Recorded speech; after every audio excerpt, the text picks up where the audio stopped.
I think a lot of moms really go through life feeling this heavy sense of burden. And maybe a lot of that comes from having unreasonable expectations of themselves. And then when they fall short, of course, they feel guilty.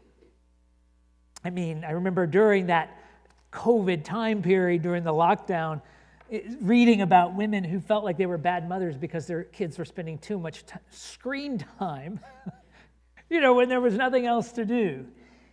And so I think times like this, Mother's Day, or even though they're supposed to encourage moms and make them feel appreciated, I suspect that it often backfires. Because of the women I know, and knowing many of you even here today, I think a lot of you just feel like you should do more. And I'll say unwittingly, pastors don't always help with that. Because what tends to happen in churches on Mother's Day is that pastors take the opportunity to talk about the responsibilities of motherhood.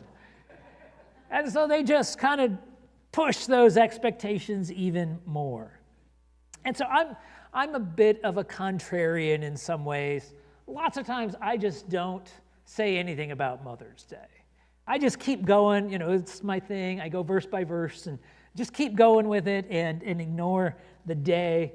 But I think this will be something very different for you today. Rather than highlighting the lofty biblical ideals of motherhood, I've decided to encourage you by profiling a woman who may well be the worst mom ever. So her name is Athaliah, and she is the only woman to ever rule alone over the kingdom of Judah.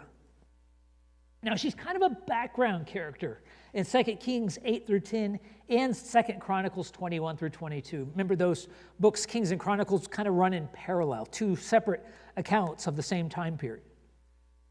But Athaliah takes center stage just for a few verses in 2 Kings 11 and in 2 Chronicles 22 through 23.